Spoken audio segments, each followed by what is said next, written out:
Well,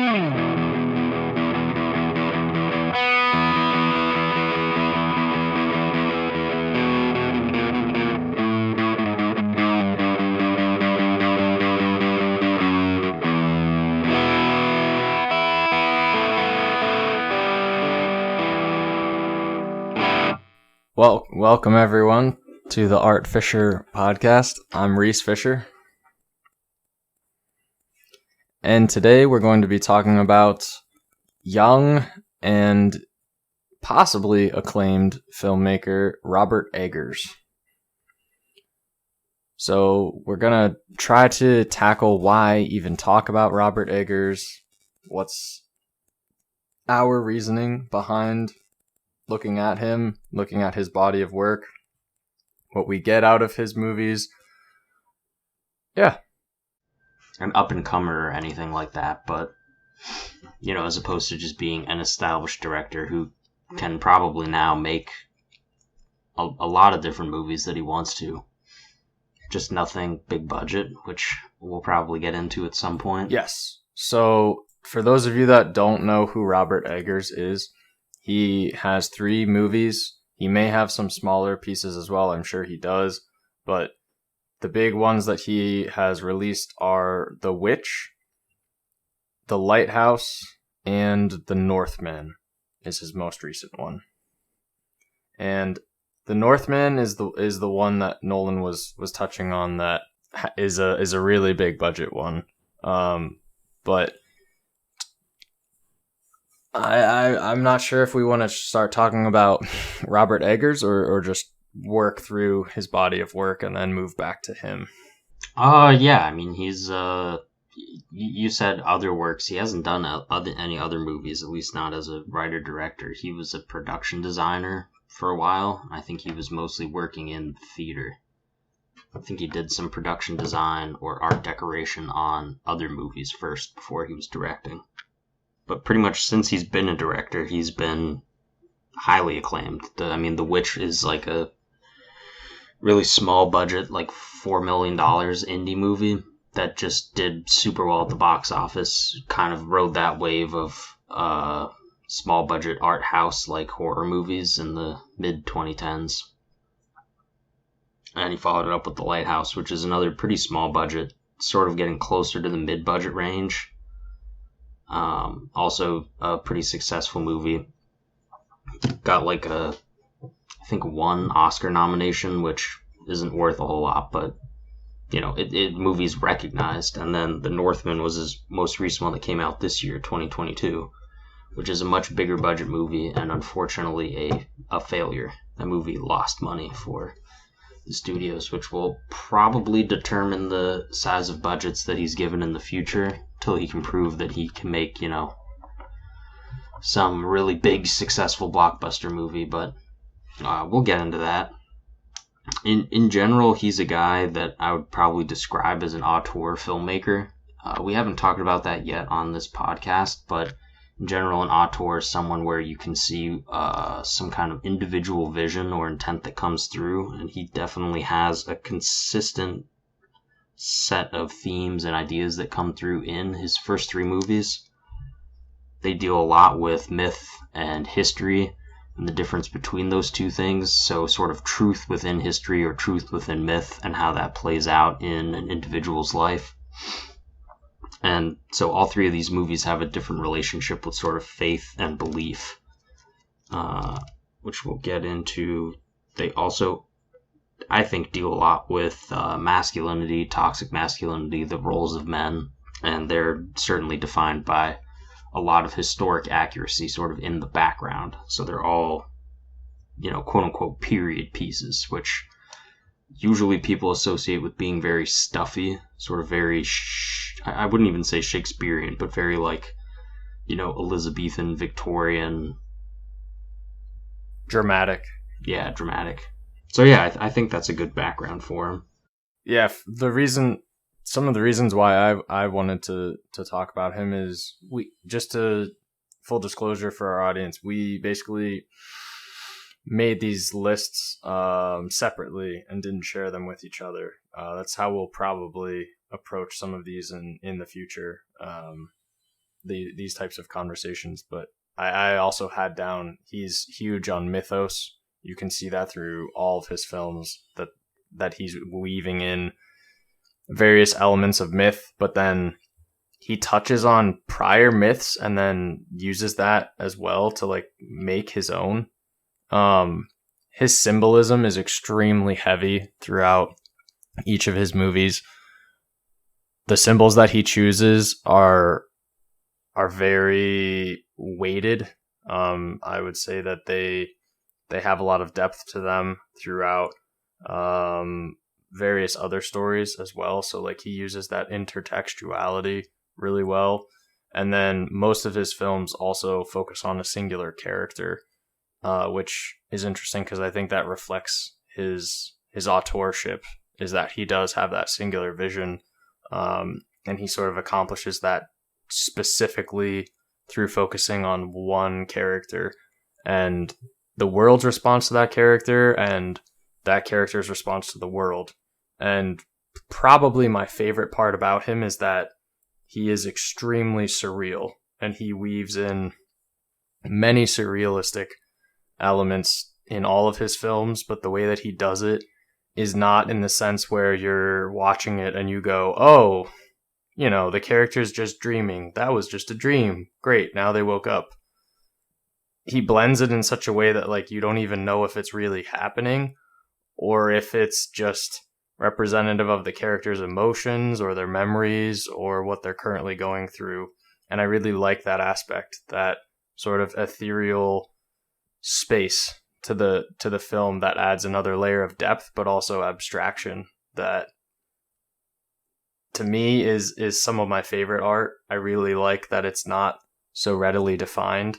And for someone to burst onto the scene with his first two movies and then continue in that way with a huge budget with the Northman and to not even debase his vision, I would say he almost doubled down on it in a lot of ways with the surrealism that he used in that film. So yeah, huge on mythos, symbolism is heavy, a singular character, and then surrealism for me.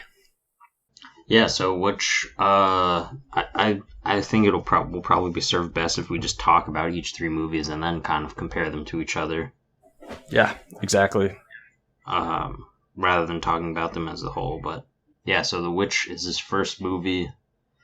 It's a story about like a Puritan family in the American Northeast that moves deep into the woods after the father is basically exiled from his community for being too religiously crazy. I don't remember if he... Do you remember if he is too pure for them or if they're too pure for him? I think it's that he just didn't like their community and he wanted to go live alone because that's what men do. Yeah, I think he wanted some level of autonomy. He wanted to exert that autonomy and they didn't really like that. But also, it seemed like his daughter did something that was an affront to them, because it basically opens with like a trial, and I believe he was on trial. But yeah, it opens with a trial, and he ends up moving his family like off on their own, and they don't start like their own church, but religion is extremely central to them and their life, and ultimately that they're exiled for some unnamed reason. Like it's just some religious problem they came up with because he is too radical or not radical enough. Right. So it's not that we don't remember, it's that they just don't really explicitly state it. But yeah, the religious aspect is like the problem. It is the conflict within the movie between the daughter, who is seen as like satanic and a witch, by her family. Basically, like her father, her mother are turned against her, because of the way that her siblings then like label her as a witch. Well, almost immediately upon them going and settling down out in the middle of nowhere, they have a baby boy who just disappears. We know the baby is kidnapped by a witch and immediately killed. But the family blames it on the daughter, or the little twin brothers that she had, or twin. I don't remember if they're fraternal. It's a boy and a girl. Okay. But yeah, they basically blame her and call her a witch, and then slowly but surely the entire family comes to believe that she's a witch, and then she basically becomes a witch.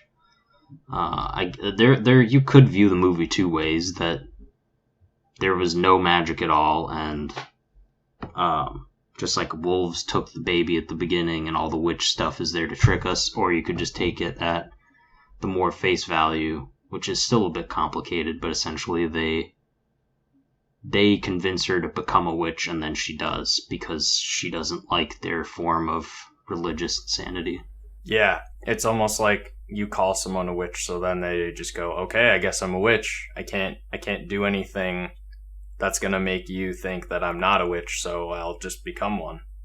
The movie sort of ends that way as well, where in quite a haunting scene, she floats up into the sky with a whole bunch of other witches. Yeah, it's weird because obviously Anya Taylor-Joy is the protagonist. Like, she's on the screen the most, and the movie is kind of about her, hence it being titled The Witch and not The Puritan Family. But even though it's about her and sort of her journey from being, just some innocent girl, and then sort of a coming of age story and becoming, a witch or falling away from faith, I think the movie is more concerned with the parents and their ideas and their beholdenness to their faith. Because especially the father's failure, like his inability to protect his family or grow crops well, it's sort of shown that he's incompetent, hence why they got booted out of their initial community in the first place, but he just can't hack it as a settler.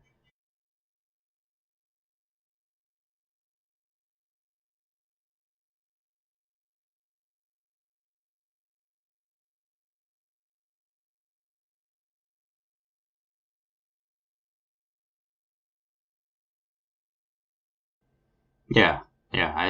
In general, you could probably find, like, if you were to pinpoint this down to a few ideas, one of them would definitely be the failure of religion in the face of most problems. A lot of time, at least in this case, a lot of the more Puritan Protestant forms of Christianity that settled the Americas, their solution to every problem, that you would come across in the New World, which would be plagues destroying your crops, or the fact that it's cold so you need firewood, but you're unable to gather enough firewood, or you're not good at hunting. They were all either just dependent on how strong your faith was. So even though this guy's faith is strong, he just keeps failing because he's just not good at this. And being religious is not a substitution for actually learning survival skills, which is in large part what his failure leads to, and then it leads to his failure of faith, which basically as soon as he gives up on his faith, he gets killed by the devil goat. Yes, exactly. And I wanted to jump back to what you said about how it's possible that the witch represents like a pack of wolves or something that takes the child and eats it. It's also saying that, it's great to believe in something, but nature doesn't care. Like, if I know you've read, but To Build a Fire by Jack London, that short story is very similar to, it gets at similar ideas to The Witch, where it's legitimately just you against nature, and nature doesn't give a shit about you. It's going to go about, it's not even its business, it's just existence, it's survival. Whether it's a bear, whether it's the cold, whether it's the frost, whether it's the water that seeps into your skin and then you eventually freeze to death, whether it's that the wood that you're trying to use to build a fire doesn't work, you succumb to nature. Nature just takes over you, whether it's a wave that engulfs you and takes you out to sea. Like, nature doesn't care what you believe in.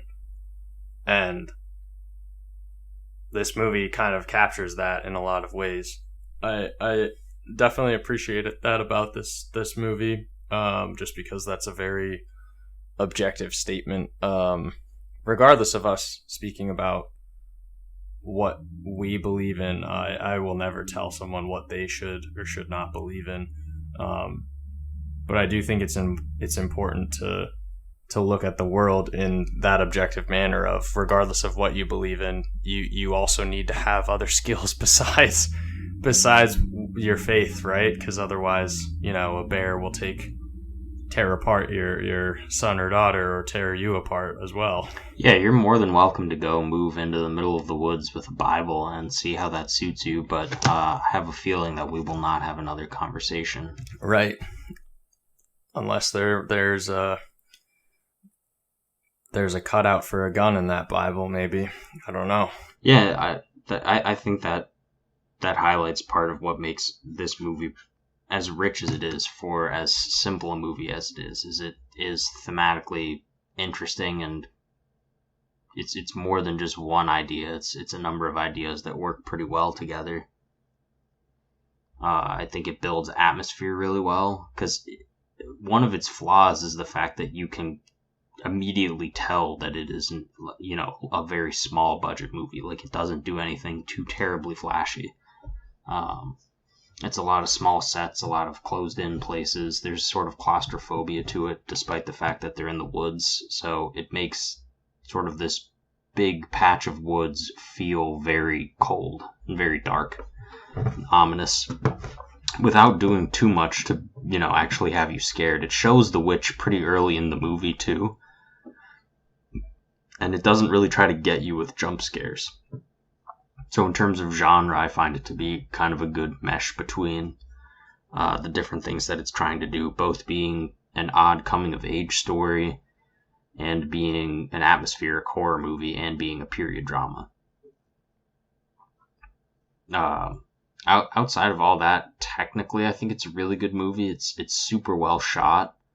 It's well edited together, and that's where a lot of that atmosphere comes from, is just direction decisions, the actual cinematography, photography, and lighting itself. It ends up emulating a lot of really expressionist painting, just the lighting of it. So you get a lot of these very Puritan looking shots that just look like paintings. There are those shots in the attic where the light is pouring in through the one window. It feels very naturalistically lit, which I think is pretty consistent across his other movies as well, but it makes pretty strong use of natural light. Yeah, I did a little post on this on Instagram a while back, and I think I described it as something like each scene is like a new Eggers Lind painting or something along those lines. Like, it's, Robert Eggers in New England, but not every scene is a painting, but the ones particularly I'm thinking of, the ones that you were talking about, where it's just that long shot where it focuses on the woods just a few seconds longer than you really want it to, and your eyes are darting from different trunks of trees searching for the witch that you see at the beginning, and it really reflects how biologically baked into each of us we have this sort of fear of the woods, and it does a really good job of extending the thread from Brothers Grimm stories down through this story, and it never debases itself with those jump scares. And I really like that it shows you the witch initially, and then shows you basically the witch later on with the rah! Scene, but it's not really a jump scare, if you will. But another thing that I really like about it is there are a lot of shots where there are characters' backs to the screen, and it's almost like that character has a secret that the audience wants in on, but you almost like don't really want to know it, but obviously you do want to know it. In a similar fashion to like The Woods. Like The Woods is very foreboding and has many secrets in fairy tales, but also in like real life, and you want to know, but you also kind of don't really want to know the dark stuff that happens in those woods. And that's exactly what is going on in this puritanical space with this family. There's also a bunch of scenes with just like really rough looking corn stalks and like miserable soil. Yeah, just blighted land. Yeah, and like the trees almost look like they're like trying to grasp at you, or they're like reaching for something, like they need something, and they can't quite get it. Which is really captured well, like you said, as far as a painting goes. There's also the goat, which is the devil or is inhabited by the devil or inhabited by the witch. Black Phillip. Yeah. Yeah, the movie portrays it that the devil is in the goat, and the goat devil gives young girls the option to become witches. Through some form of sexual, I wouldn't say subservience, but like sexual like sacrifice in some capacities is almost what it seems like. I don't remember that being a part of it. I mean, they use their bodies as a lure to catch people. Yeah, that's what I mean. No. Sorry, not that the young girls are giving in, more so that they're luring them in. Yeah, that's what I mean. Because that type of sexuality is what's highlighted in the movie, where it's Anya Taylor-Joy is, slowly becoming basically a woman. They call her like woman grown over and over again because the whole movie is in Old English. And then they have the weird scenes where the brother is also starting to hit puberty, so he is, there's no other girls to look at, so he's just attracted to his sister. And of course, because they're Puritans, that's evil, and then that's the same thing that is the little boy's fate later on, as he's bedeviled by the witch, who seemingly curses him, and then he dies later. But yeah, that's a big part of the narrative of her slowly becoming a witch, is the fact that not only do the witches use their sexuality to lure, little boys and most likely men in to, consume them for power, but also how the opposite is true for these radical Christians, where they just believe sexuality is evil and unclean. Even though, they have 4 kids, and they probably could have done well to have more because they needed more help. They might have actually survived if they, built a fence or had enough people to do some of the work they needed to have done.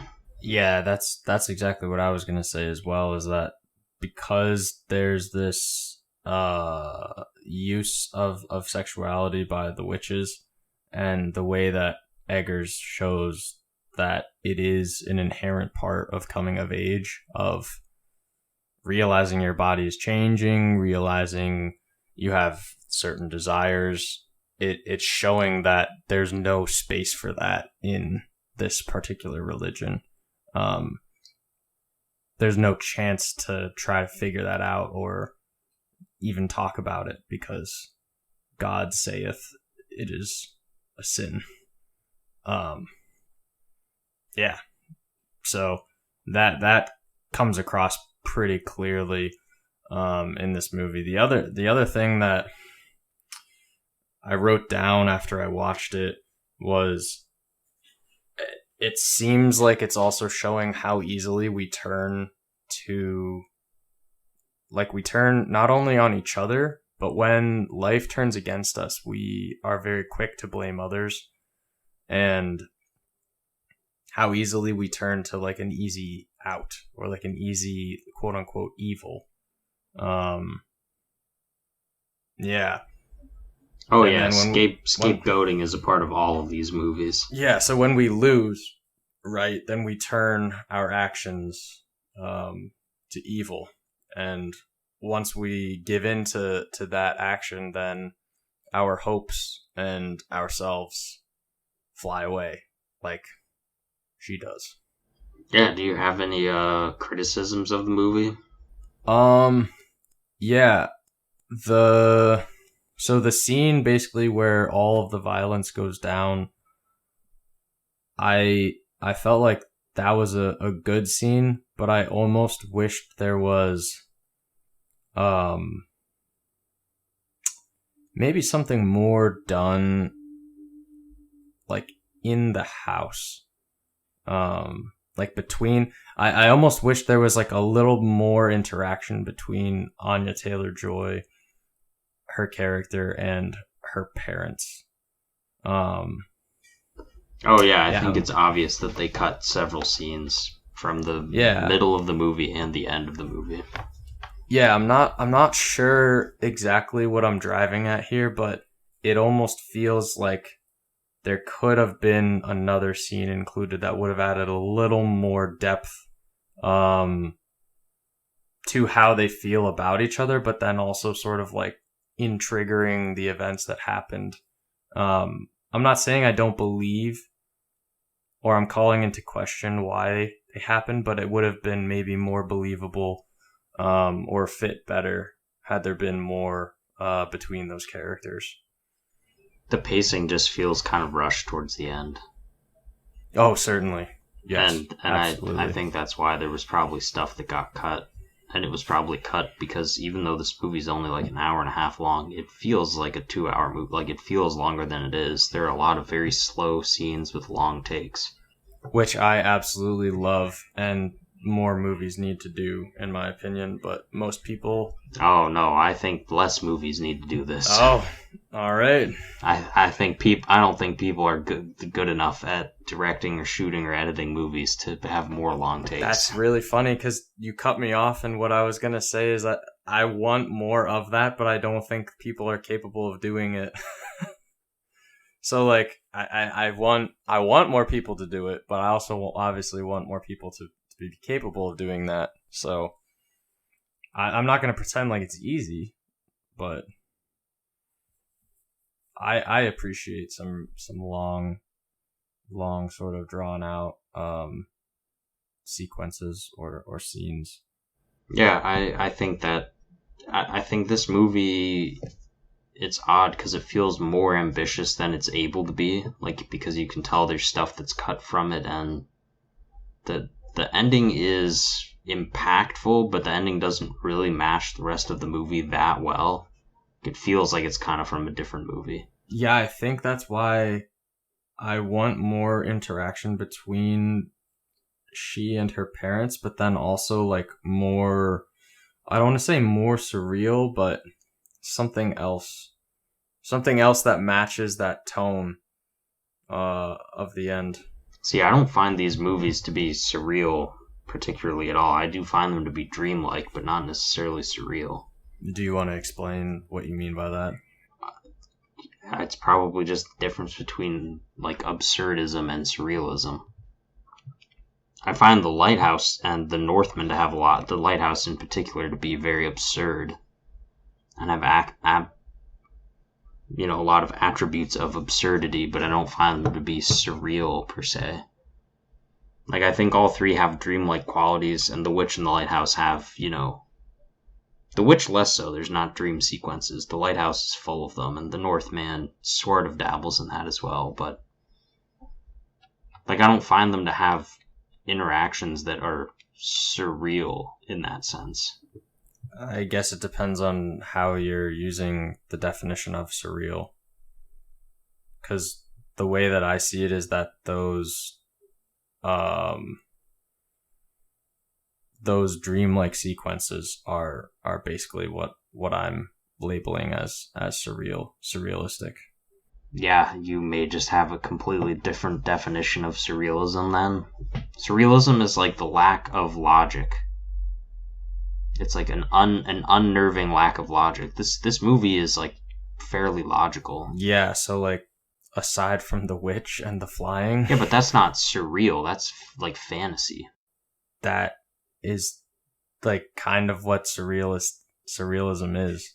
Surrealism also is I don't find there to be that. I don't find there to be like. surrealism is also just like dreamlike. Yeah, I would consider David Lynch's dreamlike stuff to be surreal, and I don't find this to ever get to that level in any way. I don't think it's trying to be. Because it's more accessible, like it's easier to understand. Because it feels rooted in like history. Like these are period dramas. Like there's painstaking detail put into place to make them seem like they are of that era.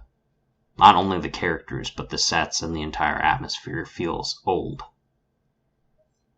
Old, but rooted in some semblance of history. I see what you're saying. Like it's almost like getting towards a new genre in between like historical fiction and dreamlike surrealism. Yes. Like there's not really a description for that, but it basically plunges itself so deep into the detail of history. In this case, this movie is a lot of the language because it's just old English. Like it's just not our language. Like if you watch this movie without the sound being turned way up and without subtitles, you're just not gonna understand what they're saying. Like, I just don't believe you would understand what they're saying. 100%. Because they speak softly, and especially that the lead actor, I forget his name, but it is Ralph Ineson. He's just gruff, speaks low, in a sort of monotone voice, and in a different language. I think what I'm driving at is the way the tone of the film works with the aesthetic of it is very surreal, despite it being historical. Like it's driving at that subgenre that you're talking about, that is presenting this time as being surreal, and I get the sense that Eggers does this by presenting like either the emotions of the character or the surrounding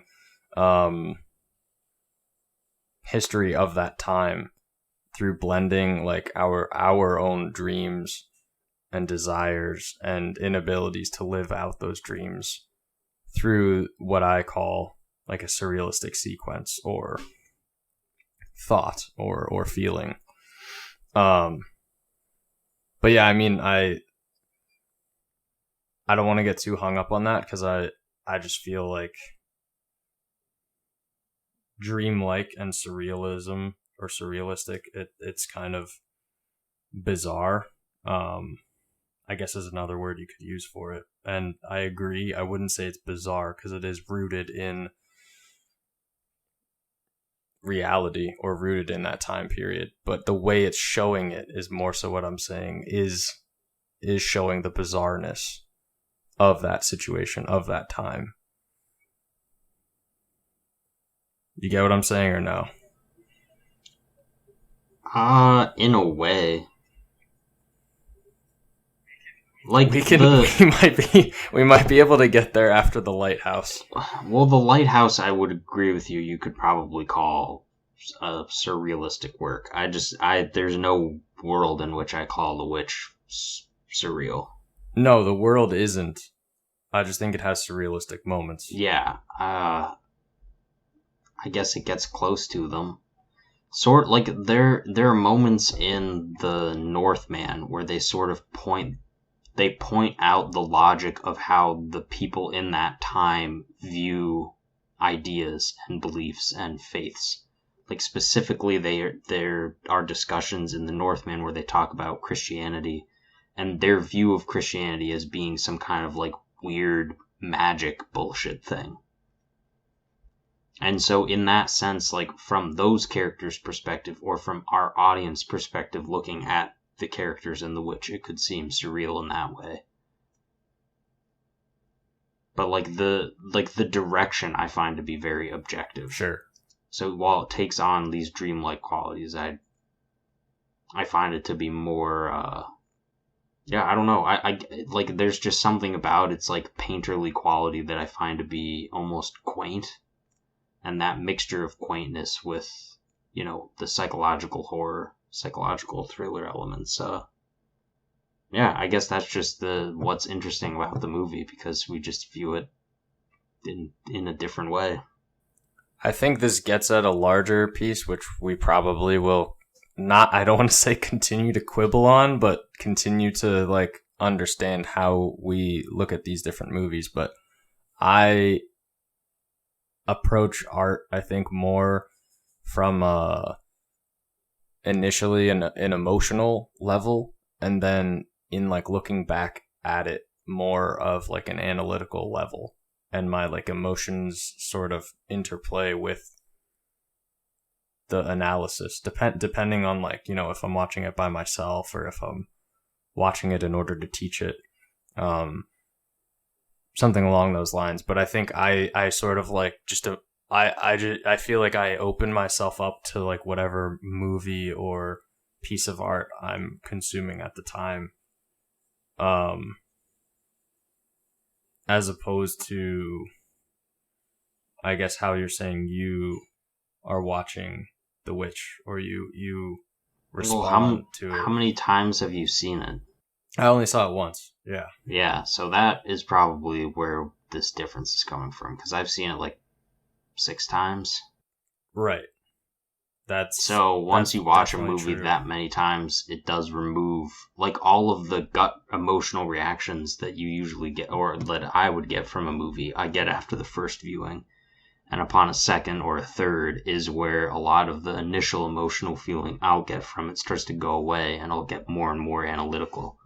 So I can hang on to some of those elements, but like surely the suspense of this movie starts to disappear the 4th time you've seen it.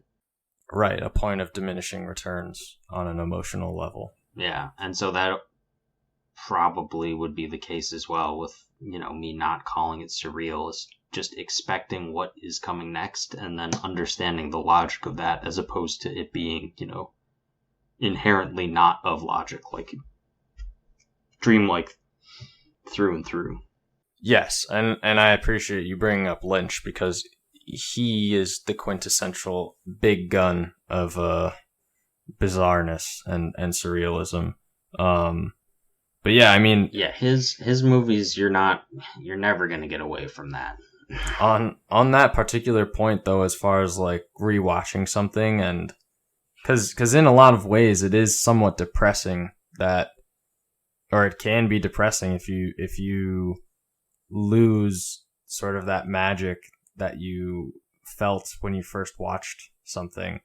But I think that's why we really hang on to certain movies, and why we have such a respect and an adoration for certain films. Like the first episode that we did on The Prestige, for instance. Like, I've seen that movie more than 20 times, and it still emotionally hits me at like, I don't want to say all the same times, but like even sometimes it hits me like a different way. Yeah, and that movie is just way better than The Witch. Right. No, I'm not comparing it. I'm more so saying that like that's just how I guess I observe art and experience art. Yeah, I mean, I think we should definitely jump into The Lighthouse, because this discussion is certainly moving in a great way into this film. Which, what time period does this one take place? I'm horrible with years. The Lighthouse. Probably the late 19th century. Okay. That would be my guess. I don't know for sure. Yeah, I was gonna say like either into the 20th century or 18. I don't want to say 1870s, because that seems arbitrary, but yeah, 70s, 80s, or 90s of the 1800s. So yeah, it seems like the turn of the century, vaguely. I don't remember if they've actually mentioned a date at any point. I know they're reading from journals and stuff, but I don't think they say like 1885 or anything like that. Definitely post-Civil War America in the Northeast on an island with a lighthouse. Yeah, I was going to say just another New England scape for Eggers to operate in. It's like a seagull encrusted rocky foreground with like spiritual storms happening around it. It's all bad omen to kill a seabird. It's also shot in 1:19:1. Yeah, the almost square ratio. Yeah, which is interesting to watch it on if you haven't seen anything on that, and it certainly adds to the viewing experience, I would say, because it makes you feel like, you know, you're watching it in the 1900s, like just at a theater, right? And it's in black and white as well. Yeah, if The Witch is like a really well crafted movie where the ambition seems to outweigh the actual execution by a talented amateur or a burgeoning professional director, then I think The Lighthouse is like the perfection of a vision put together. I think this movie is like a head above The Witch in terms of criminally underrated. I don't know if it's underrated. I think it has like a cult following.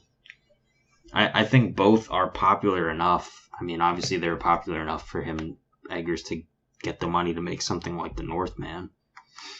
But they're not like mainstream, I don't think. They're probably just right near the line. I think that's where a lot of the A24 stuff is. It's like mainstream hipster culture. Well, you know, judging by the god of ratings, IMDb, it has a solid 7.4, which obviously IMDb's ratings are extremely skewed from anyone being able to rate a movie. Well, this movie also has a ton of phallic imagery and a bunch of homoerotic themes. Oh boy! If you know anything about IMDb, you know there's a lot of very angry, closeted gay men on that website. So yeah, it might tip those guys off. Yeah, they tend to. You just look at the highly rated movies, and you see a lot of ones about big, strong men. Wonder what that could be. Do they like the big muscles? Mm-hmm. I mean, also this movie is fucking weird. So men with guns and muscles. This is a movie where there's a lot of stuff that people would dislike. I've recommended. So the reason I've seen, I was going to say this before, The Witch I've probably seen once a year every year since it's come out. Same with The Lighthouse. These are newer movies. I've just seen them because I've recommended them a lot and then rewatched them with a lot of new people because for whatever reason people are like, I don't want to watch some stuffy period piece that's in black and white in a square format, or I don't want to watch The Witch. Like, what the fuck is this hour and a half long movie? So yeah, that's why I've seen them so much as recommending them. The Lighthouse, I have not had people like as much that I've recommended it to. That doesn't surprise me at all. There's a scene where Robert Pattinson beats a seagull to death, and I've had 3 friends text me while watching and be like, yeah, I turned it off because he heard a bird. Well, it's a movie, so some people don't like when an animal gets hurt. It bothers me when I'm watching a movie when an animal dies, but it also calls into question, at least to me, why do I care more about this animal being hurt than when the human is shot and dies? That continually bothers myself. Because animals are innocent and people are not. Right. But the point still stands. That it's a movie, and you feeling some type of way in response to the movie is, how do I put this? The point of it. You're supposed to feel something. That's why it's included in the movie. So you should like sit in those feelings and feel that, and then keep going. It's not about facts, it's about feelings. Right. Going back to the way that I view movies, which is having an emotional response, but then sitting with that and then thinking through those emotions, as opposed to being like, oh, I hate this guy, he killed a seagull, me no watch more, bye. I like Pattinson because he's good looking, but I can't deal with this, won't watch him hurt an animal. I saw this movie a couple of times in theaters, and I think I laughed when he killed the bird both times. So I'm clearly that this is an issue that I don't really understand, but because this movie is creepy. It elevates that tone and atmosphere from the first one and ratchets it up, 10 times over. You have the foghorn going all the time. Oh yeah, I mean it have feels the creaking of floorboards, but it's mixed with dripping water. But then just Willem Dafoe farting, just constantly. The man is farting because all they eat are beans. It feels like Cthulhu is about to like burst through the floorboards or what have you, and then is just at the top of the lighthouse the whole time. And I personally love the I don't want to say jump scares, but the way that the mermaid is used in the film with I almost said Robert Eggers, Robert Pattinson, and how it basically like consumes him in a lot of ways. But yeah, the scene where he climbs up the staircase, the lighthouse steps to the top, is extremely like mythological in a lot of ways, and the ascension there being that curiosity is the guide, and it's unclear whether he's psychologically completely lost it and he's trying to sort through his own psychosis on his own, but yeah. Well, it's the Prometheus myth. Right. I guess we should briefly go over the plot. Basically, yeah. Robert Pattinson and Willem Dafoe arrive at a lighthouse to take over duties for some period of months, and they very quickly both lose their minds. It does not take long at all. Robert Pattinson's past is called into question, and it's heavily implied, if not just explicitly told, that he murdered someone and he's like on the run. There's a bunch of sexual tension between the two. Robert Pattinson loses his mind faster, both due to the fact that he's pretty gay and kind of into Dafoe, and Dafoe isn't really, but also he's his boss, and he looks for validation from him, both as a sexual daddy and as a boss and as a father. There's kind of a lot wrapped up into it, but basically, he's gaslit / repressed feelings. He loses his mind, he kills Dafoe, and then breaks into the lighthouse, which he hasn't been allowed to see, and then ends up being picked apart by birds at the end. Yeah, and Dafoe has continually shuttered himself into the top of the lighthouse, and Pattinson is not allowed to go up there. Yeah, because he's not a wiki. Huh? That's what he calls himself. He's a wiki, like a guy, a lighthouse master. This movie, again, makes a lot of use of older language, a lot of really specific maritime language and jargon from this period, which is frequently used both for comedic effect and really intense. There's two monologues specifically by Dafoe that are just choice readings by him. The one specifically, I'll try to pull up here just to read off parts of it, because it is a... Hark! Yeah, he just screams hark, because he kills the bird, and he's angry about the cooking. You don't like me cooking? Yeah, and when Pattinson is ascending the stairs, I believe there's one where he gets a glimpse inside before he eventually goes inside, but he sees some version of tentacles moving throughout at the top of the lighthouse. But well, yeah, that's this movie's interesting take on the myth. So if the myths in The Witch is sort of the myth of witches and the myth of Christianity going to battle in the way that one leads to the creation of the other, this is kind of the same way where a lot of myths about sea monsters and mermaids start to get to Pattinson, and then, mixed with the fact that he either hasn't seen a woman, which he wishes he had seen. Like, it's very unclear if he just is a gay man struggling with being gay, or if it's just that he's been only with this dude for so long and that's driven him mad. It seems more so likely that he's just gay, but yeah, it plays out in the same way where it's not clear, and there's more in this movie that is implied to be a dream rather than actual reality. Like, there's like floating Willem Dafoe's heads and things like that. I found the text, by the way. Their names are Wake and Winslow, by the way. You're fond of me lobster, ain't ye? I seen it. You're fond of me lobster. Say it. Say it. Say it. I don't have to say nothing. Damn ye! Let Neptune strike ye dead, Winslow. Hark! Hark, Triton, hark! Bellow bid our father the Sea King rise from the depths full foul in his fury.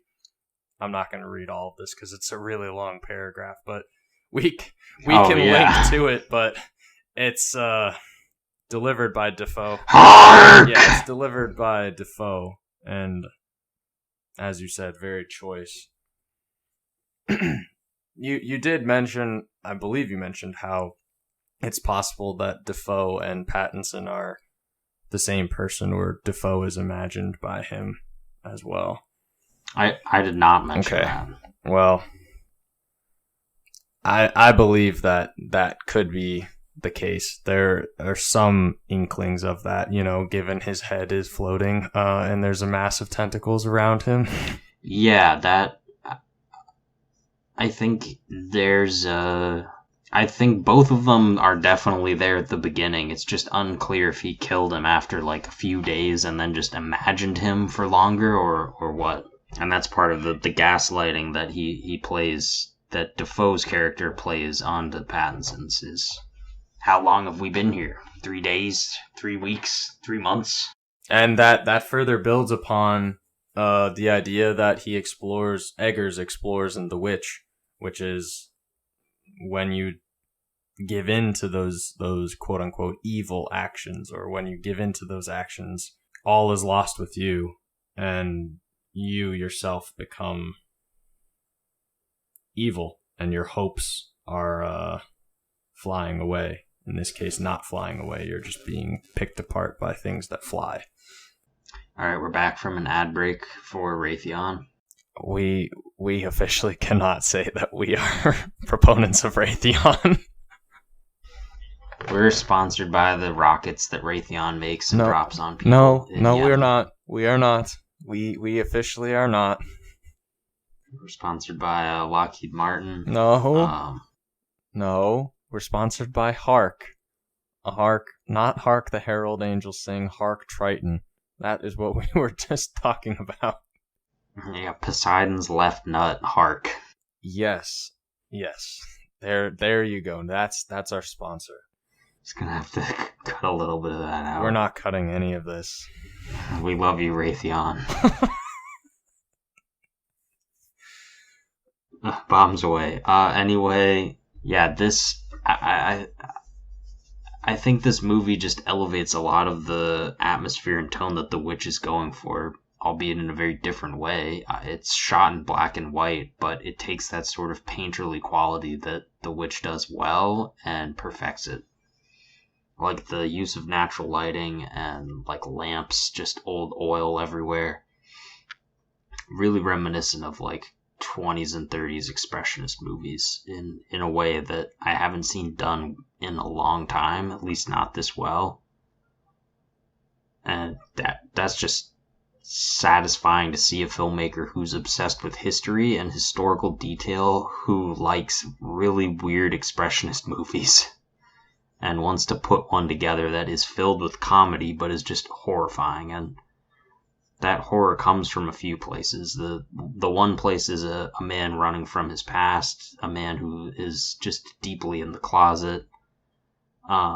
Isolation, most especially. It's probably, I think this movie, or I'm surprised if it didn't gain a larger audience from COVID, just because, you know, there are going to be people who are trapped together who didn't necessarily think they would be, and then, you know, possibly the more dominant personality just talks about beans too much and drives the other one mad. And then farts on them, further cementing their dominion with the beans. It may just have been too close to home for some people. I don't know, or it was just too out there. I think the quote unquote out there-ness of the film turns a lot of people off. Like, they're just like, well, that was a sad movie and a weird movie. Like, I just think a lot of people would see that and just go, well, that was a strange one. Yeah, because it doesn't tell you what all of the symbols mean. It doesn't tell you what the lighthouse is supposed to represent, and because it has multiple ideas and themes going on at the same time, they don't necessarily all end at the same time or in the same place. It's why someone might be confused about the link between the myth of Prometheus and like all of the homosexual undertones between the two characters, or just the phallic nature of the lighthouse in general, which is definitely deliberate. Or the othering of the mermaid character that pops up over and over again, like she becomes sort of more alien as the film goes. And then eventually when he's fucking the mermaid just becomes Willem Dafoe. That's what I was gonna say, and then it's very clear that his desire comes through in his dream, and his confusions are sort of dispelled and completely outlined for the audience. But as I said before, most people would just go, well, that was weird. Why did the mermaid turn into Willem Dafoe? I don't know. I definitely, going back to the surrealist conversation as well, like I definitely see that. Not, as I said before, as surrealist because it's expressing like reality or like an idea, but I certainly see how other people would see it in that surrealistic sense and that bizarre nature, if you will. And this one has more bizarreness and absurdity to it, but it's still grounded in like some type of idea. Like, it's not being bizarre for the sake of being bizarre, if you will. Yeah, this one I would probably call surreal, because the whole last 30 minutes it's unclear what's real and what's not. And then the ending itself offers you like kind of multiple different interpretations for how, not only how it ends, but then just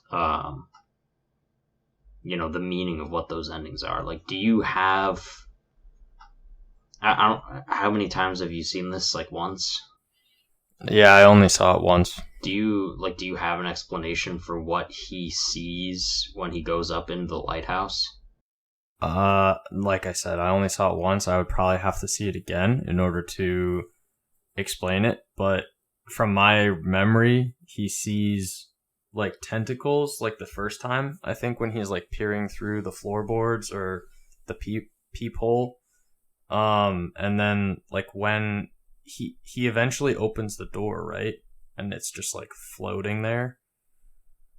Like, it's basically like Cthulhu like floating in the room of the lighthouse, and Defoe is a part of Cthulhu or something. Well, the ending is he just sees a light. He just sees the like Fresnel lens or whatever, and then falls down the stairs. And dies. No, because they don't show him dead at the bottom of the stairs. They show him in the wheelbarrow being picked apart by seagulls. Like, it just cuts later to that. And he's outside. You're right, but does that happen because he opens the lighthouse door at the top?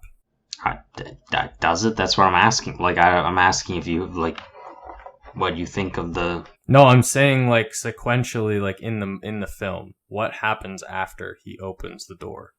When he finally gets into that room, he opens it and he stares at the light, and then it's just a really loud, buzzing, blaring sound, and it just shows his face screaming, and then the light itself. It's just a large, bright light. The light from the lighthouse, like they're called like Fresnel lenses, like those big refracting, spinning lighthouse lights.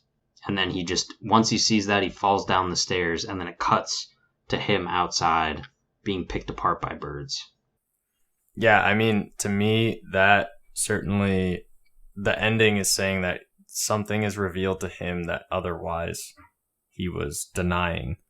And he couldn't live with that, so he either killed himself or fell down the steps. But it's more a metaphor for him being lonesome, him not understanding himself, and then succumbing to the isolation of his life as extended through his isolation at the lighthouse. Yeah. That's what it means to me. Gotcha.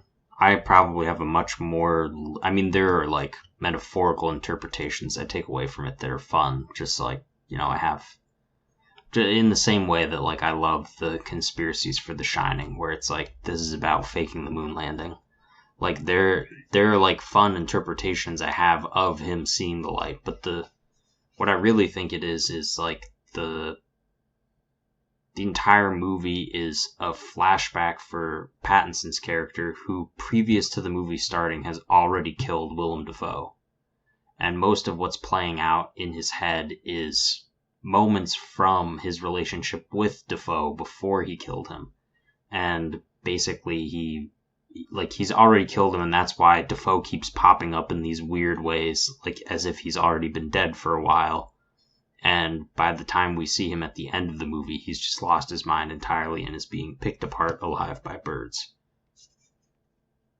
And him going up to the lighthouse is his realization that he's done this, and finally his psyche either splits or comes back together with the realization of what he's done. Like, the only real evidence for that is, I think his sexual feelings towards Defoe's character are what lead him to kill him, both because he resents him for being his boss and because he resents these feelings that he's having.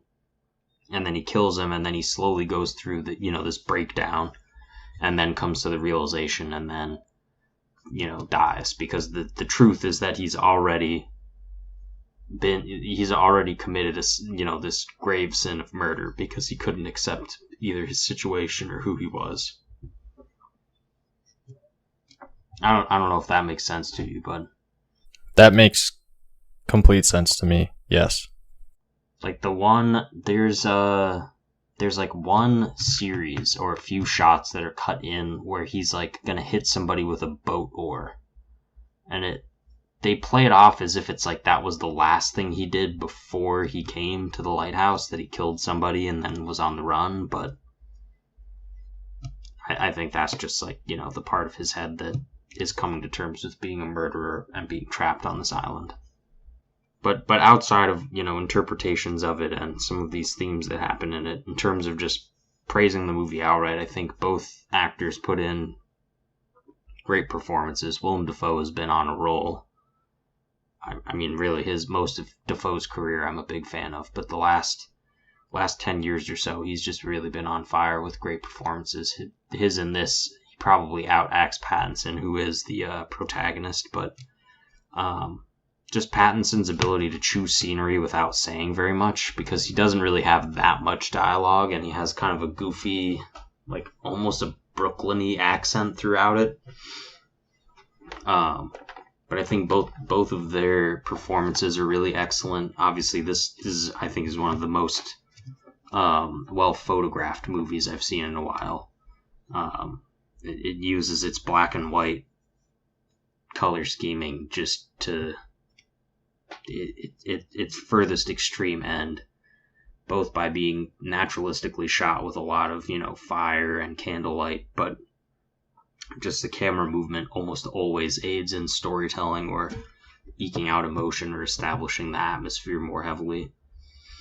There's always an impending sense of doom, which the writing really helps to sort of lighten as the movie goes. So there's always just these moments of humor that crop up, and then the humor gets pushed until, sort of to the edge, right to the point where it would make a scene funny, and then it's just dark because there's some underlying friction between the characters that everything always falls back onto.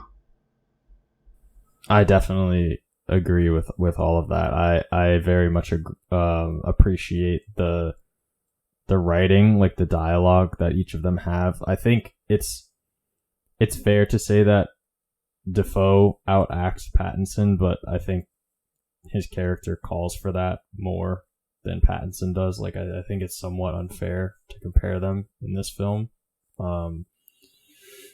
But then also, the foreboding nature of the place they're in is continually like ramped up by their interaction with each other and how the humor is injected to sort of like try to lighten the mood. It's almost like Eggers is injecting that in there, and then you're sensing the humor and you're like, oh yeah, I think I need some more humor because this movie's kind of dark, and then it just keeps getting downplayed by the next scene, and you're like, oh god, when's the next bit of humor to save me from this wildness? And then he gives you like just enough to sort of hang on, just enough for Pattinson to hang on until the impending doom where he wants to know the truth. He wants to see the light, and he does. And then he's plunged into darkness. Yeah, this movie in particular, between the three of Eggers' movies, I think the writing comes through the strongest, like the voice of the writing, because it's written between him and his brother. And I think that the actual script, like the feeling of the script, plays out a lot more strongly, despite the fact that in terms of plot and story, this is perhaps the simplest of the three movies. I find that the Witch's script is super well researched. Like, all the language and stuff works really well together, but I don't find that the script sort of comes through. Like, it's a lot more focused on the actors and their performances than necessarily what they're saying, which is sort of reduced by the language that they use. And then in terms of the Northman, which we'll get into, I don't know how much more you have to say about the Lighthouse, but the Northman script is definitely one of the weakest parts of that movie. As far as the Lighthouse, I mean, I could basically just talk about it for a while. The choice to have it be in black and white was great. I mean, going into the idea of duality, that is certainly at the forefront of this movie between, there are only two characters, or quite possibly one character who has two sides to him. The conflict between the two. I will have the audience know that Nolan is continually changing his background, and Willem Dafoe is staring very goblin-y at me. What a terrifying individual. Yeah, imagine being trapped in a lighthouse in the 1890s with Willem Dafoe yelling "Hark" at you, and he's just constantly eating beans. But yeah, the duality there is very strong, and I think that's something that Eggers does really well in this movie, and the writing is definitely, I would say, the best in this one. As far as each of the movies leading, The Witch leading up to this, and then The Northman. But in comment on the simplicity of the script, or I don't want to say the plot, but the script, I think that kind of shows any aspiring filmmaker there is great value in just simplifying things. Like, don't overcomplicate it to the point where, as you said, the choice to make it in Old English diminished the film. I wouldn't say significantly, but it diminished aspects of it. I don't think it diminishes it. It just, like, the script isn't strong enough for that element to highlight anything beyond the language. Like, the language just becomes a part of the setting. Right, so the script would have to do more heavy lifting to not make up for it, but to allow for that language use to be like a strength, rather than just kind of a fact. Definitely for the average moviegoer, like I just think that as The Witch is very difficult to get the full understanding of without reading the subtitles. Yeah. Got it. And then extending, did you have anything more as far as the Lighthouse? Because I'm ready to go into Holy Viking Hell, if you are. Yeah, I don't personally have too many criticisms of The Lighthouse. I think it's a near perfect movie in terms of the type of stuff I want out of movies, like psychologically acute, disturbing, elements of horror, brilliant atmosphere, dynamic shots, great acting, well written. Like, I don't really care about a lot of the criticisms of The Witch that I haven't talked about, or criticisms of The Lighthouse that people have with, like, oh, it doesn't make any sense, oh, it's not gibberish, they're boring, they're slow, they're pretentious, they're pretending to be art house, but it's really just, janky nonsense that doesn't come together. I think there's enough evidence in both of them to provide actual deeper meaning. So yeah, I feel like I've said most of what I want to say about those two, without getting more into the Northman, which I probably have more to say about that because I have more critical things to say, and it's just a bigger movie. In general, there's kind of more going on. It's longer than the other two. So yeah, let's get into it. I watched this movie in IMAX. Or sorry, not IMAX. Dolby Atmos. Whatever that's called. And the score of the movie is certainly a character, that's for sure. Going back to what I said at the beginning as far as how Eggers likes to focus on a singular character, that's certainly true in this movie. The main character's name it's not Hamlet, but it's like Amleth, yeah, something like that. But I actually read somewhere that this story is linked back to another story that is purportedly what inspired William Shakespeare to write Hamlet. So it's like this story and then Hamlet stem from like an initial story, or that's what people are like theorizing based on other texts.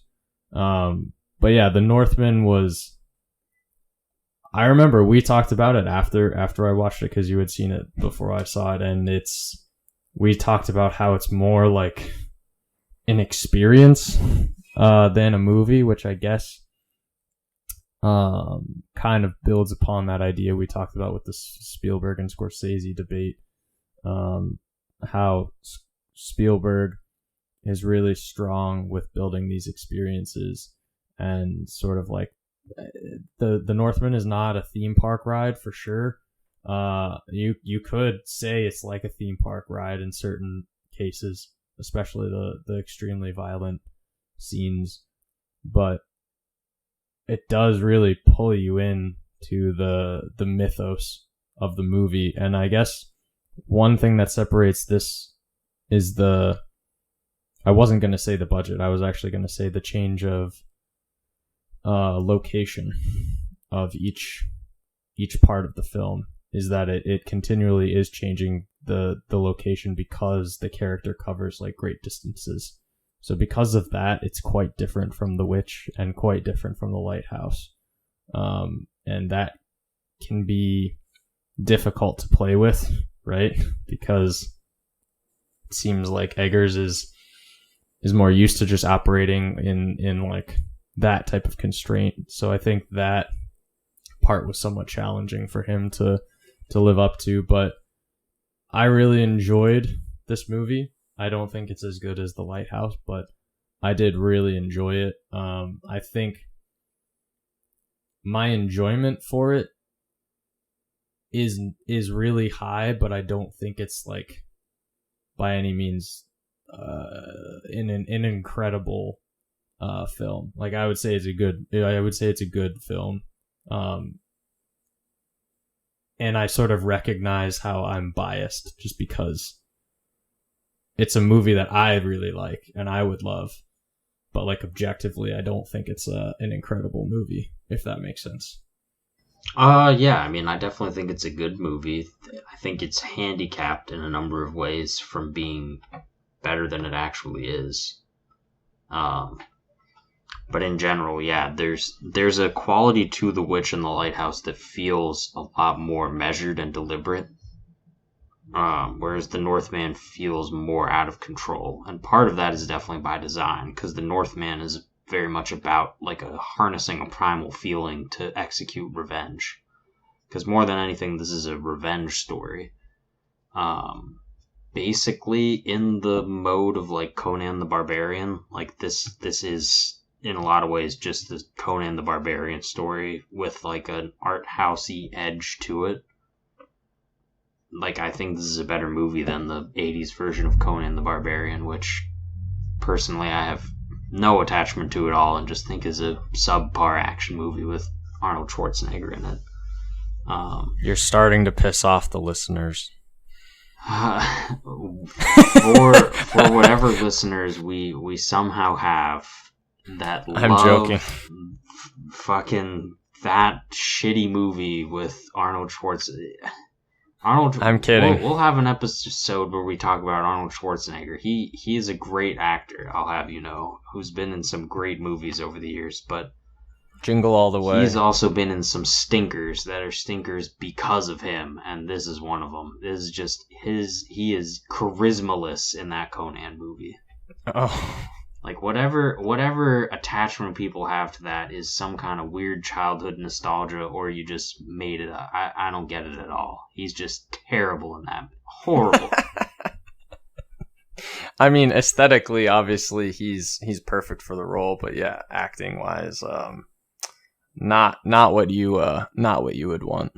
Yeah, if I don't know, I guess I would describe the North like if The Witch and the Lighthouse proved that Eggers was able to do more than what his budget was allowing him to do in a way, the Northman feels more empty. It feels like he didn't know how to spend all the money. Oddly enough. Oh, okay. Yeah, I mean the action scenes are absolutely lit. Which is one of the reasons why I enjoy it so much. When they're like storming a place, or he has to attack someone or get himself out of a certain situation. I've also seen this movie a number of times now. I saw it twice in theaters and once at home, and the action definitely drops off on after repeat you've viewings. seen it again. Yeah, I would imagine. I think Skarsgård's performance is really good. Let's go over just like the plot in general terms real quick. Like it's basically there's this kid who's like the heir apparent to a Viking clan run by Ethan Hawke. And this kid is like on his, I don't know if it's his birthday or just the day that his father has returned from great glorious battle. And he's like about to become a man, so he goes through this kind of like psychedelic ritual where they try to turn him into a beast. Like they're telling him he has to, use his most primal features and aspects of himself to slowly become a ruler. Like he's gonna have to become this Viking ruler one day. And so right after the ceremony is over, Ethan Hawke is killed by his brother, and his brother like kidnaps his wife, aka the protagonist's mom, and the protagonist escapes on a boat while saying the words, I must avenge my father, I must kill my uncle, I must save my mother, something along those lines. He just repeats this mantra over and over again.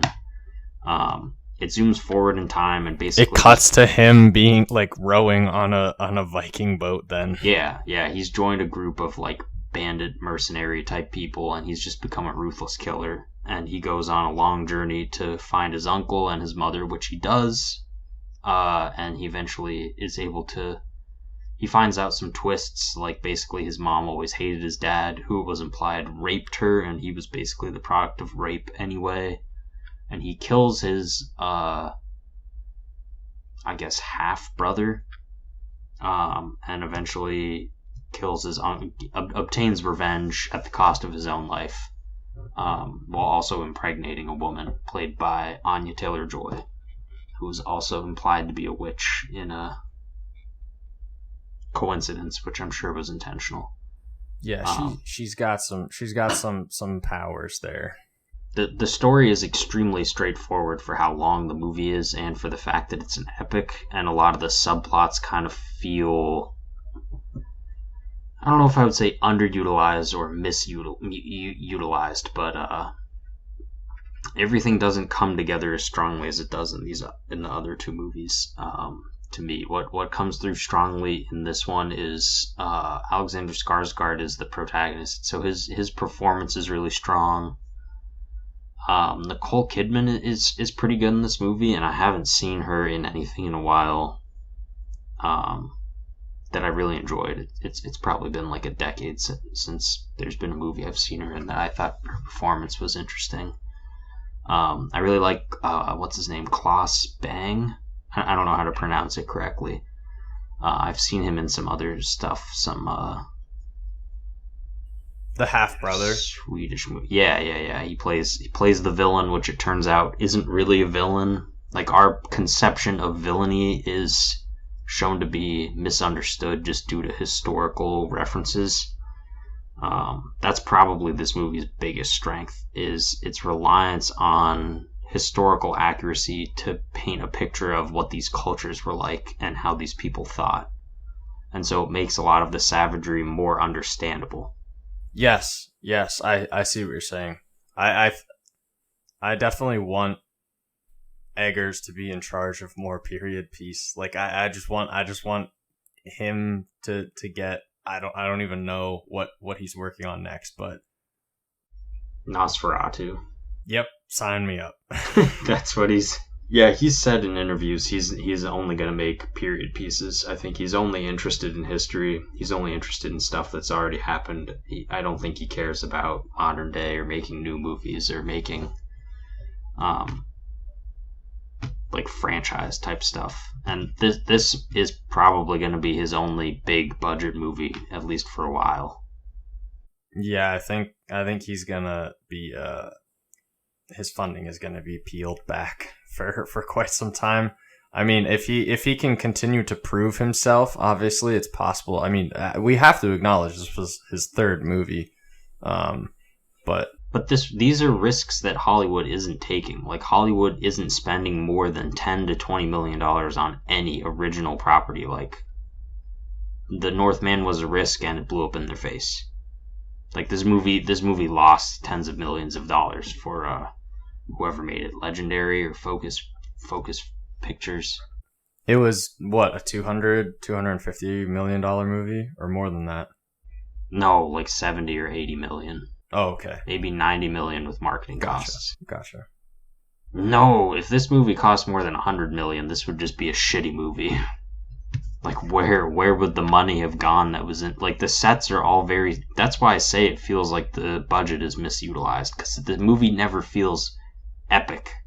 Like, even the final battle where they're fighting in a volcano, you can tell that however they shot it and the CGI in which they use makes the fight a lot more claustrophobic. It feels hemmed in rather than like this big thing, where they're battling in Mount Doom or something like that. Because this is described as a historical epic, but I don't find that it ever really feels epic. It's mostly just like a man goes to a village and fucks up everyone in the village. I would agree with that. I think, yeah. So I guess we'll probably do this exercise a bit more as well. But like, what is it that you would change about this movie to make it more epic? You kind of already started down that road, but I wouldn't make a historic epic. Yeah, but just sticking with this idea you said as far as utilizing the money to achieve like a not better fight scenes, but more of like an epic nature to them. The I felt well, like the epic nature of the story is dependent on how the protagonist feels, and that's the gaslighting that takes place in this movie is the gaslighting on the audience. Whereas in the other two movies, the characters are gaslighting each other. In this movie, the audience is being gaslit because we're led to believe that this character is the hero of the story, and it's not until we're like 2/3 of the way in that we realize he's the villain.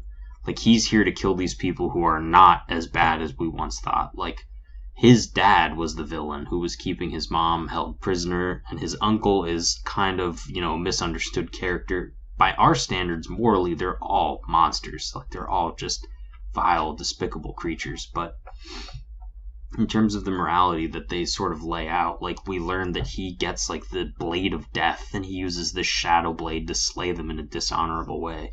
Like, it turns it on itself, but the character doesn't really ever get that realization. Like, he never fully realizes himself as the villain. He still thinks of himself as the hero. And so that final battle should be like this epic conclusion for him, but that isn't really the way I view it. Like, I like the scene where he fights him in the volcano. I just think that it ends up being sort of hemmed in. Like, it's not this, the scale isn't really there. So would you like for him to realize and double down on him just being like, well, I am just going to be this Viking, this monster? Or do you, like, you don't like the fact that he still considers himself to be a hero? Because I personally do. Like, I enjoy the fact that it turns it on its head, and you think it's going to be this movie where you watch this guy's revenge story play out, and he gets revenge on his father and ends up doing this, and like you are rooting for him the whole time, obviously, because that's the intention of the movie. But then you yourself, as you said, are gaslit, and your morals are called into question because you're like, wait a second, I guess these people were just operating and trying to do the best they could in this terrible situation, and now this dude is coming to the wrath of whatever happened to him as a kid. And I like that as a story. Like, I appreciate that that just is the story. Like, I'm not saying that I like identify with the character, but I more so just like that that's how the story plays out.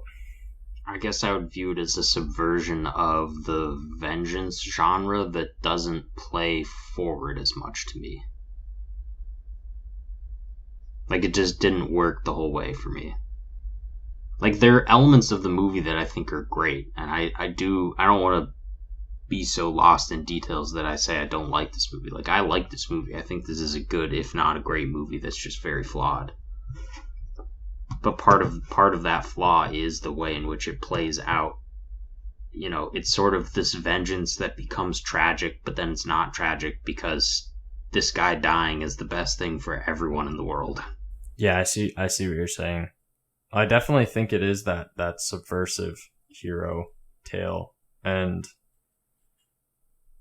I probably am more drawn to that just because it's different. Well, it subverts it as a story of vengeance. So, like, it doesn't... Like, the only groundwork it does for you to get on board for the tale of vengeance is the kidnapping of his mother and the murder of his father. And picking Ethan Hawke as that character is great because who has a more sympathetic face than Ethan Hawke? Like, of course we feel bad for him. Like, we're just like, oh, Ethan Hawke? Yeah, I love that guy. He was a good king. He was a great leader, and his duplicitous brother dishonorably murdered him with his posse. How dare he? But I think it's when you learn of the truth of the situation and his response to it that makes the ending play out in a way that's kind of jagged, uneven. I agree completely. In looking at the beginning, I think the beginning is great. Like, I think the foundation is really strong and playing on your emotions and building each of those characters.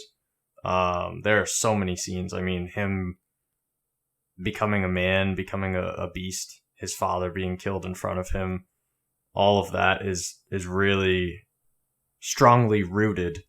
And then they have the dream like sort of sequence with the tree and his like ancestral tree. Emphasis on the rooting part. I don't think that was a strength. The tree part. Like, I think it could have been accomplished in a different way, but I do think that The there are CGI some. was just glaring. Like, it just stuck out like a sore thumb. Yes. As opposed to like the naturally lit scenes at night of them like invading a camp or something. Yeah, it's very jarring. What was I gonna say? But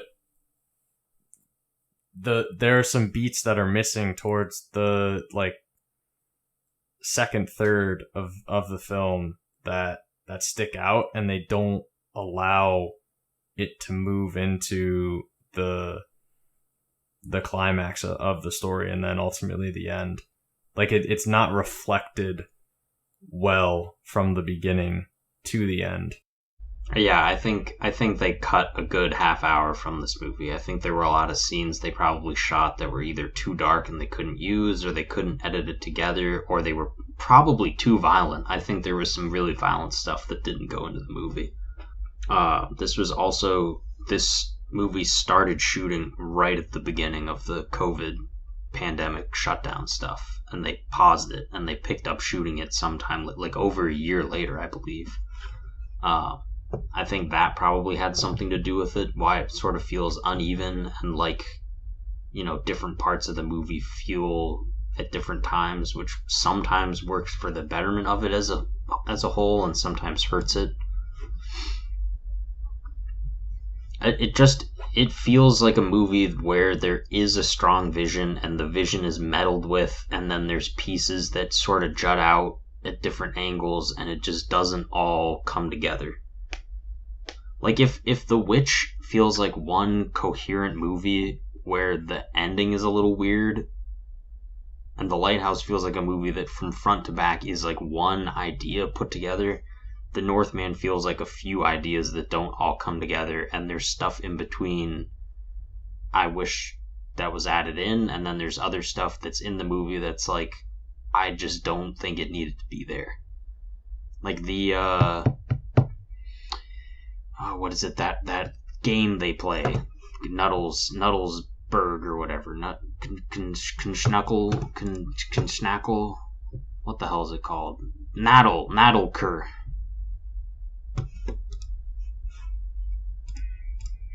That's what it is. It's Naddleker. It's like polo/golf/ Oh, that rugby, game. the violent Viking rugby game.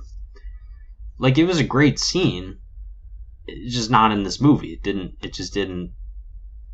I don't think it added very much. Like, it makes sense because they were trying to move the plot along, but the plot isn't very interesting. Like, the plot is already just man needs to kill evil man.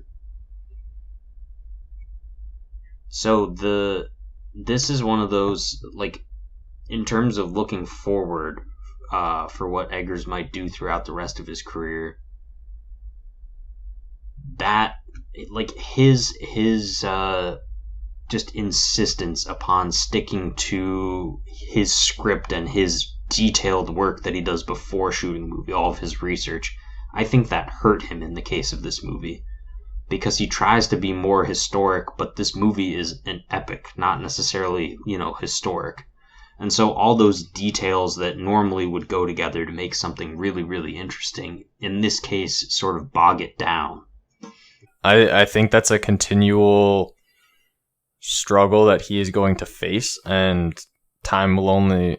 If he's going to be making big movies, that are supposed to be big stories.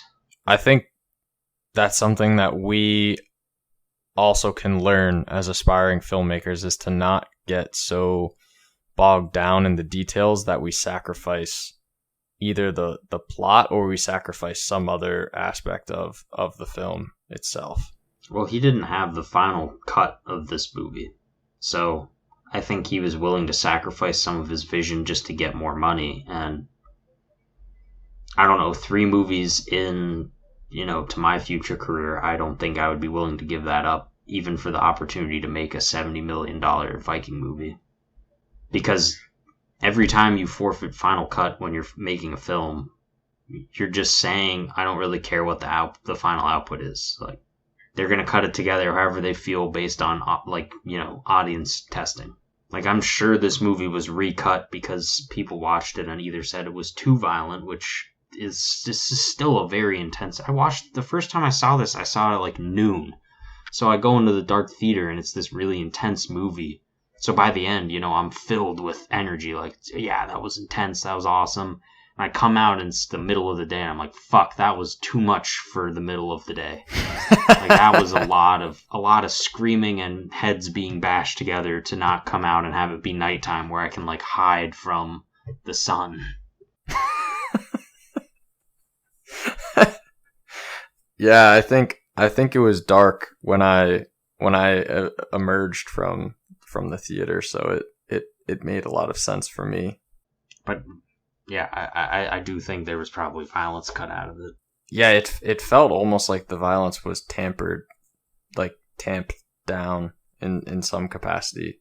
Like, I was thinking about it afterwards because I was trying to think how I would describe it to Anna, and I was like, yeah, I mean, you would probably be able to watch it, and then I was just thinking of all the violent scenes and was like, well,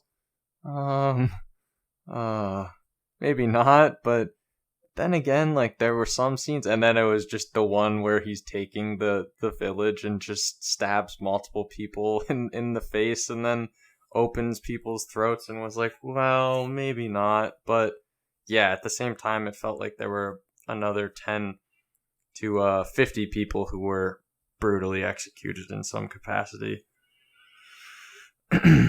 But I certainly can't wait for Nosferatu whenever it is that movie comes out. I think also one other thing that I wanted to mention about The Lighthouse is that movie was made before, or like part of that story existed before, and he used that to build the script, right? Wasn't there another Lighthouse film, or like a short? I think his brother wrote the script as a vague adaptation of an unfinished Edgar Allan Poe story, but they basically had to scrap that and start from new again when they were trying to sell it. From my understanding of Eggers' career, Eggers has some 10 finished scripts or whatever that he's hesitated to sell to Hollywood because he wants to direct what he's written. And so when he pitched his ideas, I think they rejected they were like, oh, well, we might do Nosferatu, we might do this Rasputin miniseries. Like, there are all these things he's working on that they just haven't put the funding together, or the pre-production stuff is just in the works.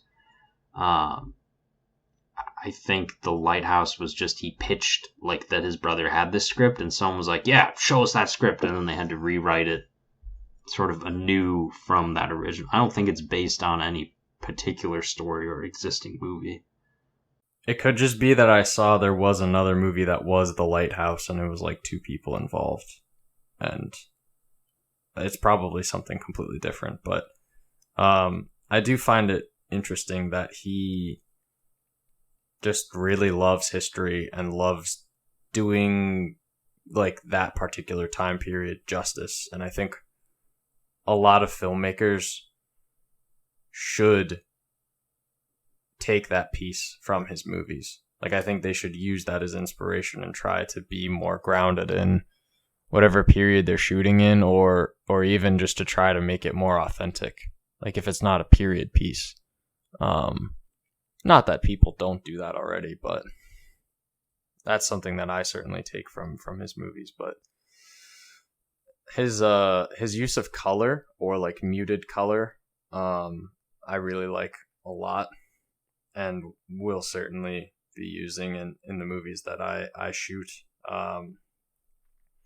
The abstract nature is continually used in the Northman, and it's used in varying degrees of success, but I like that it exists there.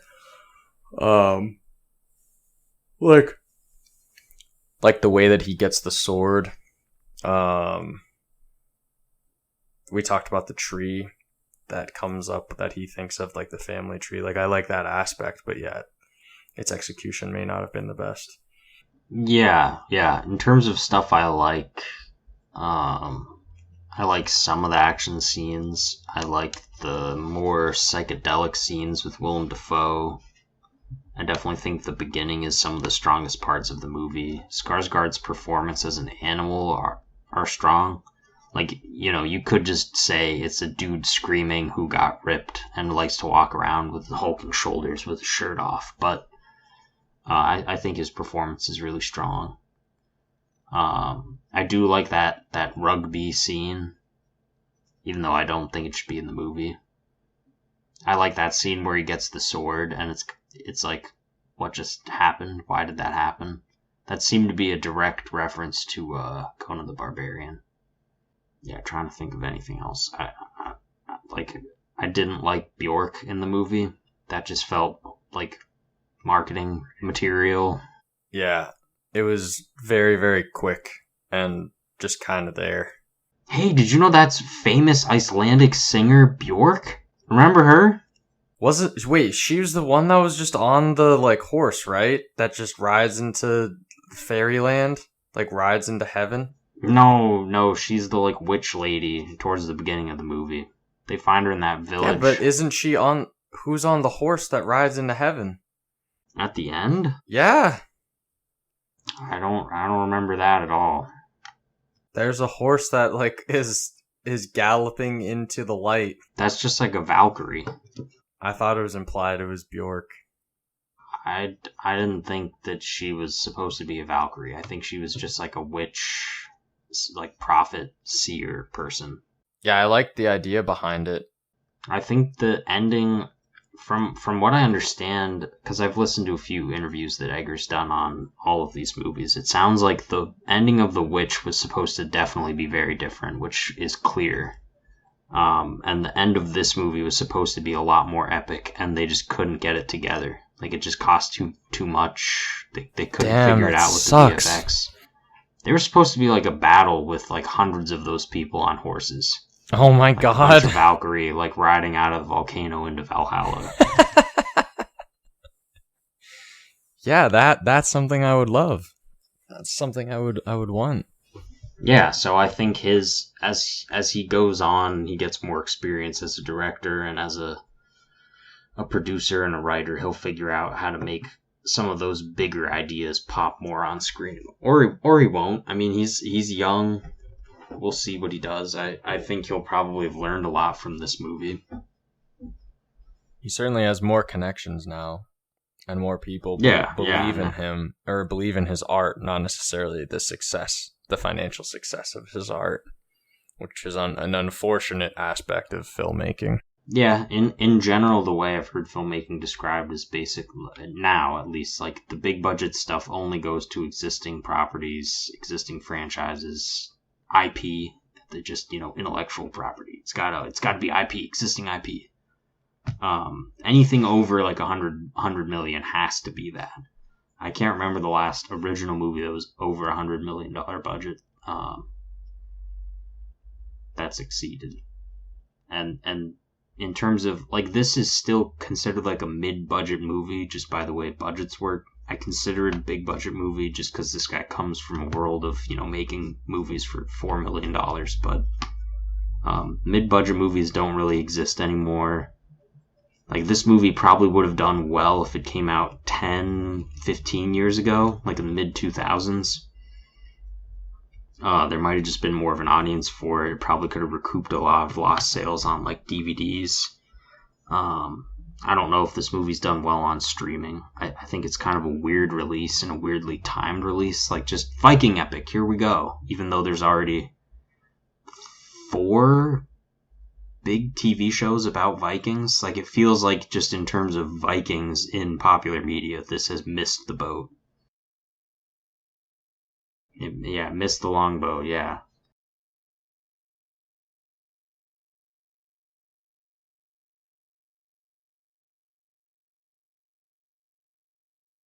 Yeah, so a lot of the small budget movies, I'm sure Nosferatu will get a slightly bigger budget. Like he'll probably be 20-25 million if I had to guess. But I'm excited. I'll be watching whatever this guy makes for a while just to see what he does.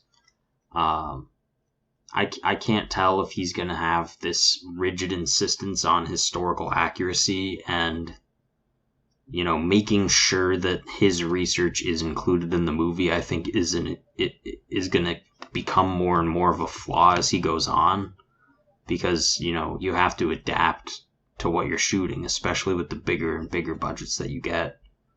But it's unclear what exactly went wrong for why it's not necessarily a masterpiece, why it doesn't feel all the way coherent.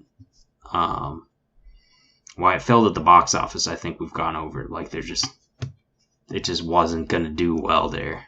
I mean, as far as what we can take from Eggers, I still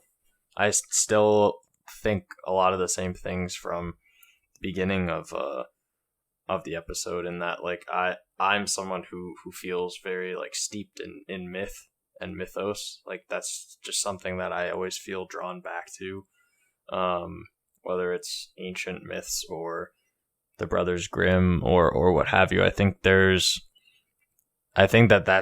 just completely baked into the human story, and we like those and we're drawn to those. But maybe people aren't. Maybe people are starting to not be drawn to that, but I don't really care. I certainly want those to be aspects of all of the movies that I create in some capacity.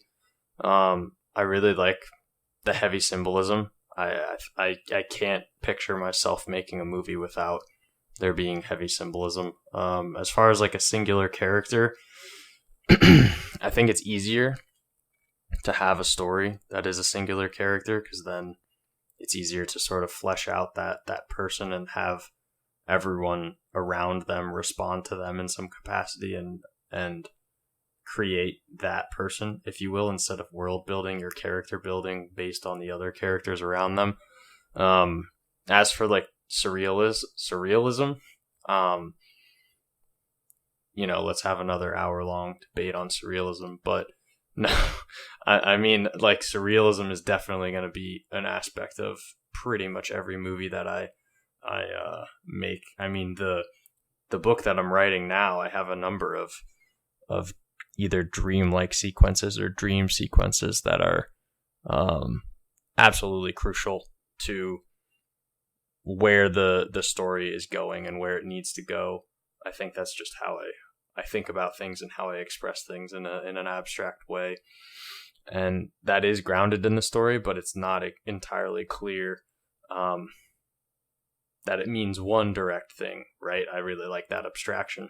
And then obviously, like, scenes as paintings, that's something I love doing in photography, and I really want to work on translating into film, is being able to have those types of shots that you could literally just print out and put up on a wall and go, damn, that's awesome.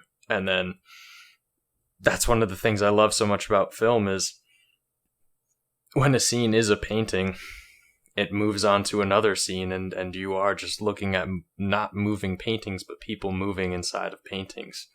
And there's way more of a point to it than just people standing in a pretty picture and talking to each other. That's what I love so much about movies, is it's way more than just the aesthetics. Oh yeah, I mean, you can hear people when they talk about movies. Like if you ask the right directors who only shoot on film about why they only shoot on film, they'll always give you the same answer about how shooting on film isn't actually capturing a video. Like, you're not capturing movement, you're just capturing a series of images. And so that's why it becomes increasingly, like, that's the heart of cinema, is about the image and the movement of a series of images, because it's, that's why when it's frames per second. It's like played at 24 frames a second. So you're getting 24 pictures in 1 second, and that's how it plays out. But you should be able to pick any one of those frames, and that should be a painting. Like that's the type of cinema I want to watch, and the type I want to make is, really dynamic stuff like that. That's just inherent. Like that's just something I've heard. I think that's probably Tarantino says that shit all the time. But that I think applies completely to the Lighthouse, and mostly to the Witch, if not entirely to the Witch, and less to the Northman. The Northman has more generic looking shots. Yeah, the Northman felt almost like, oh man, what's the movie where Leonardo DiCaprio is like on the frontier? Yeah, it felt very, very reminiscent of The Revenant, just in like the Viking movie. As far as like the lighting and colors and like the action sequences and stuff like that. Yeah, I think The Revenant is far superior. Oh no, absolutely. I more so mean like aesthetically and the way they use like natural lighting and stuff. But yeah, it's definitely more of those generic type shots. Yeah, I think that about covers everything I have to say about Eggers. If I didn't make it clear enough at the beginning, I do want to hesitate from commenting on and having a lot of conversations about modern day filmmakers and them as auteurs, because, Eggers could just fucking lose his mind and become the most pretentious asshole ever. Like, he could just rattle off 3 of the most boring, generic, historical period pieces ever made. I don't think he will. This seems like a guy who's highly detail-oriented, fairly ambitious, and very focused, and has a very clear vision, but that's my general hesitation to talk about people, especially somebody who's not even 40, analyzing his career already. But to have 3 movies that are unique, at least The Lighthouse and The Witch I find are very unique, with The Northman being a little more generic. It's exciting to see what it'll do next, and I'm sure whenever that Nosferatu movie gets released, we'll talk about it. Absolutely. Till next time, everyone. Why'd you spill your beans? Hark, and have a good one.